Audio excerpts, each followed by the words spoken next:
자, 고대 가요가 중에서 이제 가장 어떻게 보면 이제 고등학생이라면 응당 알고 계셔야 할 작품입니다.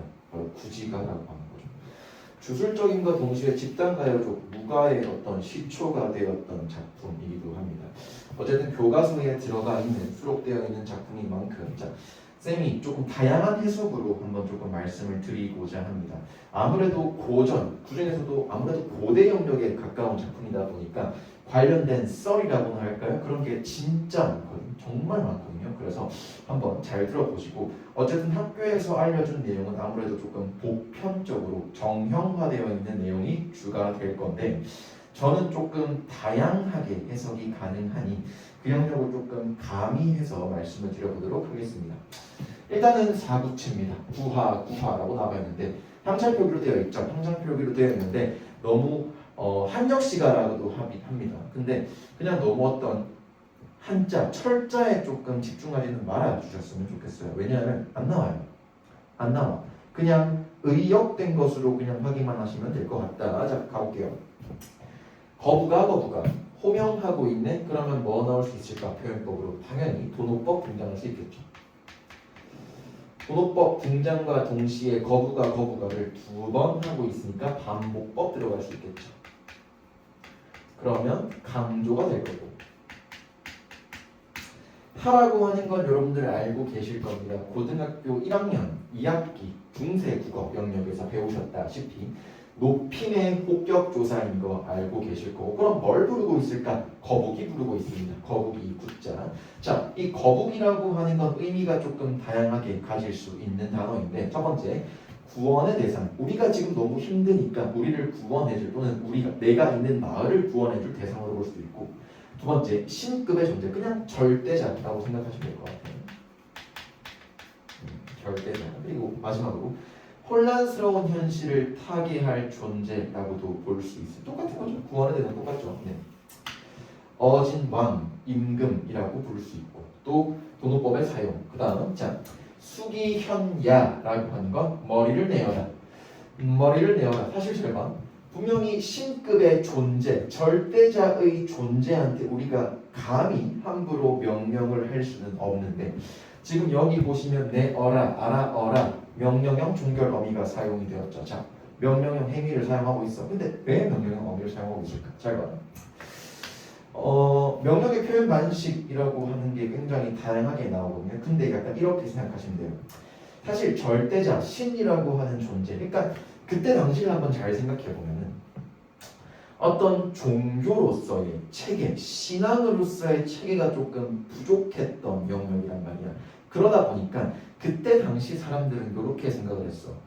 거북이라고 하는 존재가 신의 어떤 대상화, 어떤 신급화가 될 수 있었던 이유는 신도들, 우리 마을 사람들 없이는 아무것도 될 수가 없었다. 그렇기 때문에 여태껏 우리가 계속 너를 추앙하고 추궁받고 이렇게 막 좀 뭐랄까요 드높이게 세워줬으니까 너는 응당 우리가 힘들 때 당연히 도와줘야 되기 때문에 명령을 쓴다라고 생각하시면 됩니다. 그러니까 한마디로 보면은 기브 앤 테이크가 너무도 명확했던 관계다라고 생각하시면 될 것 같고 그냥 한번 읽어보시면 될 것 같습니다.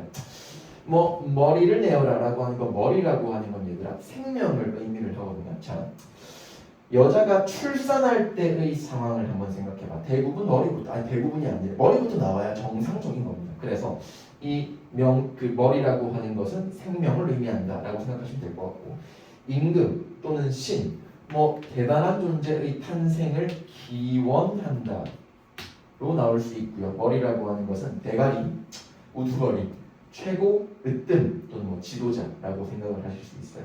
자, 아무래도 남고이다 보니까 학교 선생님께서 조금 다양한 썰을 붙였을 것 같아요. 근데 머리를 내어라라고 할 때 그 머리가 남성의 생식기, 음경이라고 보는 입장도 있습니다. 잘 봐봐.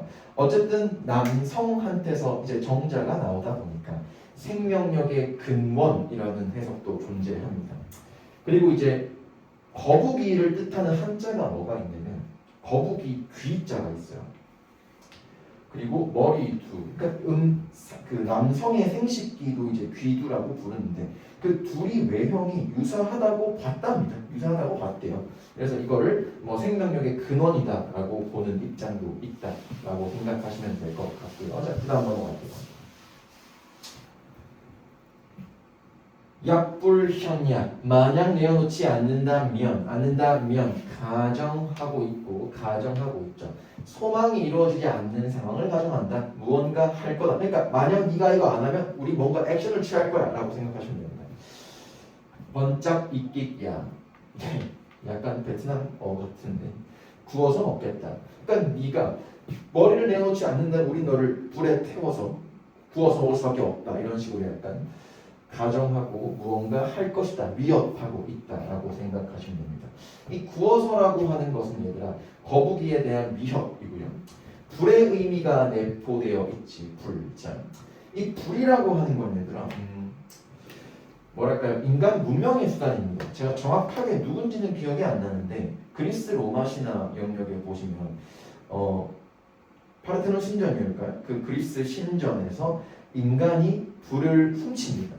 훔쳐서 그걸 이제 문명에게 전달해 주잖아요. 이제 그때부터 뭐 전쟁도 일어나고 뭐 등등 일어났다고 생각하시면 되는데 이 불이라고 하는 건 어쨌든 인간 문명의 수단인과 동시에 파괴와 위협의 도구다라고 생각을 하시면 됩니다. 거북을 불로 위협하는 행위는 그만큼 우리 인간들이 가지고 있는 소망 내지는 희망이 정말 세다. 정말 이거 안 되면 우리 다 죽게 된다라고 생각하시면 될 것 같아요. 일단 작품 개관은 고대 가요입니다. 그리고 여기 오타가 났는데 한엽시가라고 생각하시면 돼요. 그러니까 한자로 엮은 겁니다. 애초에 최초에는 우리말로 작성이 되었을 거라고 판단은 하고 있고 보자. 주술적인과 동시에 집단적입니다. 약간 애니미즘, 토테미즘, 샤머니즘과 관련되어 있는 작품이다 라고 생각하시면 됩니다. 제재는 거북입니다. 이 거북이라고 하는 것은 신령 같은 존재라고도 볼 수 있는데 집단의 우두머리라는 해설도 존재합니다. 근데 뭐 어쨌든 간에 약간 밑에는 여담인데요. 집단의 우두머리가 거북이랑 닮았으면 존나 못생겼겠죠. 자, 주제는 이렇습니다. 어진왕, 뭐 학교에서 수로왕이라고 하는 선택지는 나왔을 것이고 수로왕의 강림을 기원한다 또는 주술성을 지닌 노동요다라고 생각하시면 될 것 같고요. 출제 포인트는 이렇습니다. 그냥 확인만 하시고 넘겨봅시다. 그랬지. 문제로 직접적으로 나오진 않지만 알고 있는다고 했을 때 내신 영역을 대비할 때에 뭐랄까요? 뭐 딱히 안 좋을 건 없을 것 같아요. 자, 신라 유리왕 19년에 발생이 된 작품입니다. 삼국 유사 중에서 가락국 신화라고 불리는 또는 가락국 가야신화 속에 삽입되어 있는 작품이기도 하고요. 가락국의 군중이 임금을 맞이하기 위해 불렀던 주술적인 노래라고 하면서 영신군가 구지봉영신가라고 하는 것 또한 임금을 맞이하기 위해 불렀던 노래다라고 생각을 하시면 됩니다. 자, 본래는 우리말로 불렀을 것으로 추측을 하고 있습니다. 하지만 한자로 엮게 됐다라고 생각합니다. 한역시가라고 하는 건 한자로 엮었다라고 생각하시면 됩니다.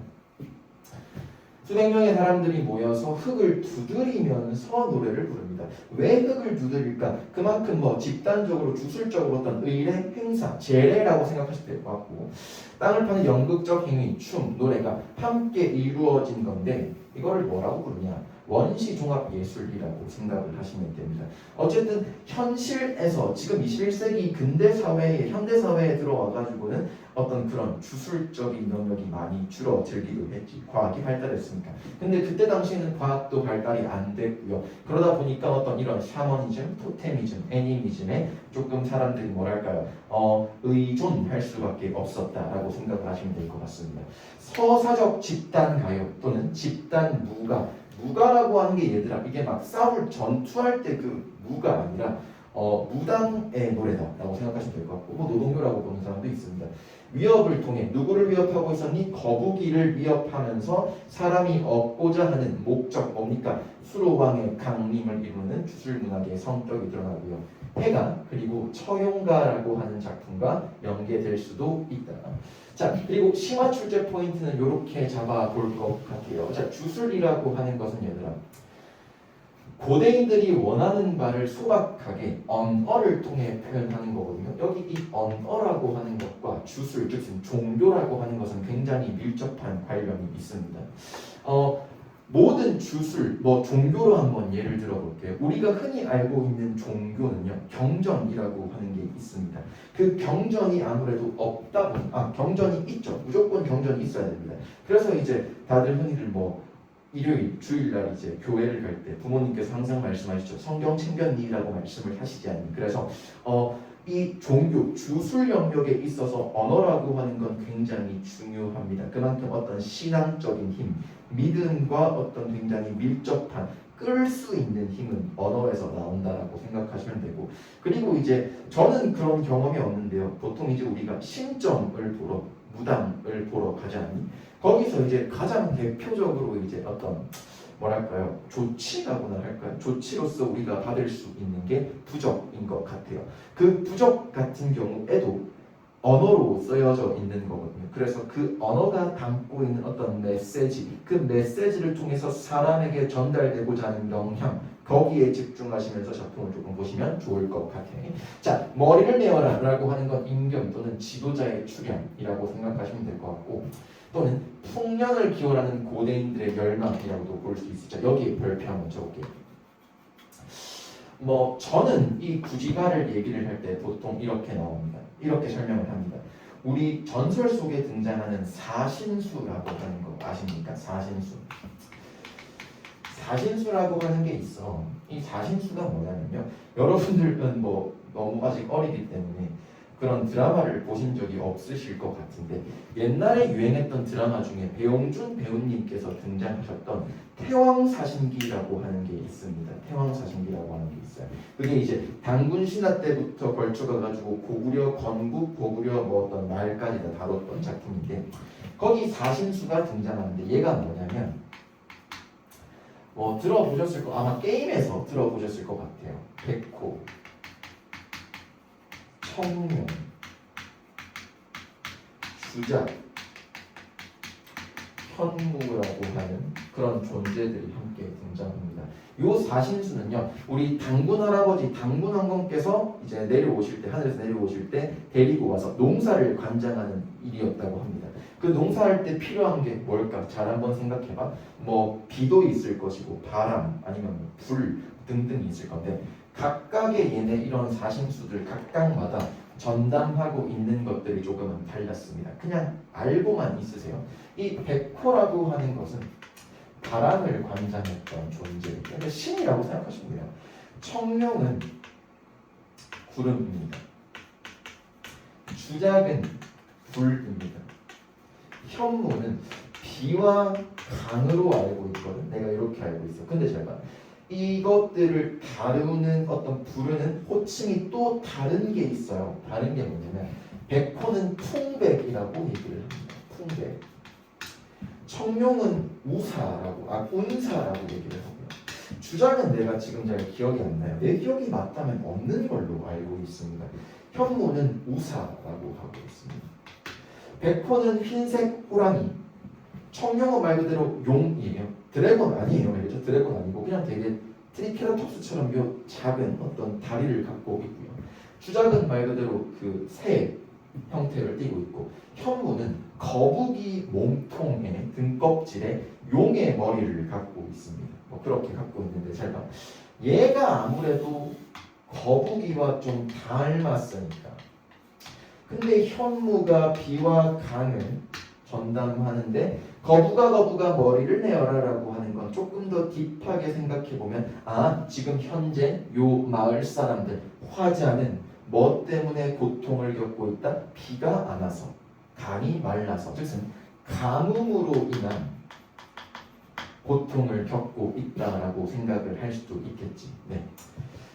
그리고 거북이라고 하는 거 조금 더 신층적으로 들어가면 토템이라고도 볼 수 있습니다. 토템이 뭐냐면 저는 토템이라고 하는 게 없어요. 저는 종교를 믿지 않기 때문에 토템이라고 하는 게 없는데, 교회를 다니시는 분들이나 성당을 다니시는 분들 보면 약간 목에 뭘 걸고 있거나, 지금은 어떤 액세서리 어떤 의미가 더 강해졌는데 그냥 그런 어떤 형체와 실체화된 것들이라고 생각하시면 됩니다. 그냥 약간은 뭐랄까요, 뜬구름 잡는 그런 얘기긴 한데 알고 있어서 나쁠 건 없다는 거죠. 애니미즘, 샤머니즘, 토테미즘, 즉은 무속신앙과 연관이 많이 되어 있는 작품이다라고 생각을 하셔야 되고요. 자, 출제 포인트는 이렇습니다. 작품의 성격에 대해서 조금 잘 알고 계셔야 됩니다. 무속신앙과 연관되어 있다.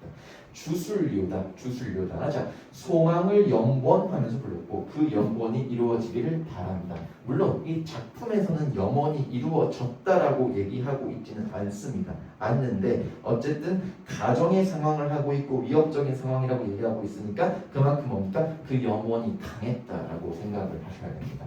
노동요입니다. 요거는 조금 이제 여러분들 그냥 내신이니까 아무래도 그냥 적어놨는데요. 3월 개육일에 단체로 흙을 파면서 부른다. 또는 영신군과 임금을 맞이하는 행사에서 불렀던 작품이다라고 생각을 하시면 될 것 같습니다. 쌤의 분석을 확인 먼저 하시고요. 그 다음에 연습 문제를 풀어보시면 되겠다는 거지. 아시겠죠?